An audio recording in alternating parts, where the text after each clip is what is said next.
O gran impulsor do Museo de Pontevedra foi don José Fernando Filgueira Valverde, unha das figuras máis relevantes da cultura galega ao longo do século XX, mestre de moitas xeracións de pontevedreses e compilador incansable de todo o que tiña que ver coa cultura, a historia e a etnografía de Galicia.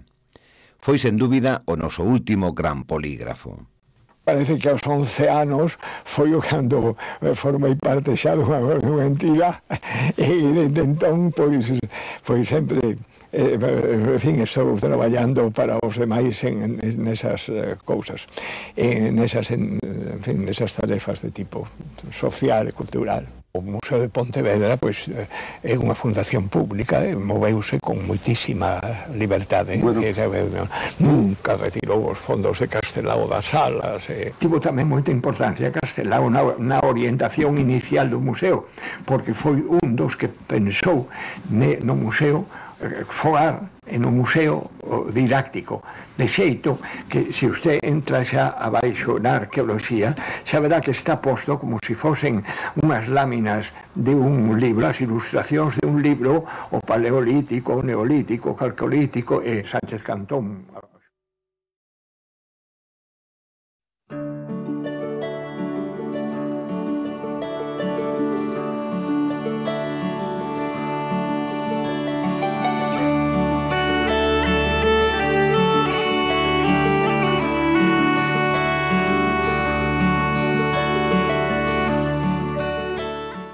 Realmente inexplicable el olvido y hasta la ignorancia que rodean a la figura y a la obra de Camões en España. Los textos reducen la mención a muy pocas líneas, no existe una gran bibliografía española sobre el tema.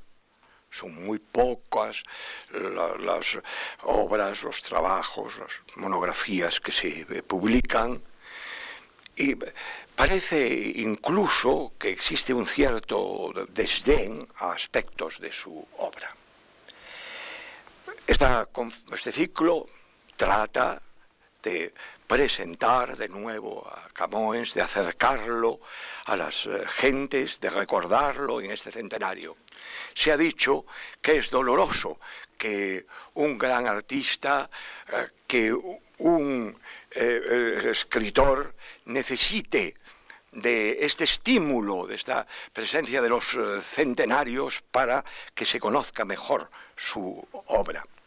Lo cierto es que desde el punto de vista español es difícil el que nos expliquemos muchos momentos, muchos hechos de nuestra literatura sin conocer la obra de Camões. En cuanto a la épica, porque es un eslabón importantísimo en la conversión de la historia en poesía que refleja esa línea que forman las crónicas, las gestas, el romancero, y que después está representada por Os Lusíadas y todavía ha de tener una importantísima prolongación dramática en la comedia histórica. En el teatro, porque el uso de la prosa lo sitúa también en la línea que va de la Celestina a Lope de Rueda, de Lope de Rueda a Cervantes. En la lírica, que está situado entre Garcilaso y Góngora. Pero es también un clásico español, y no solo porque tenga ascendientes gallegos, no solo porque procedan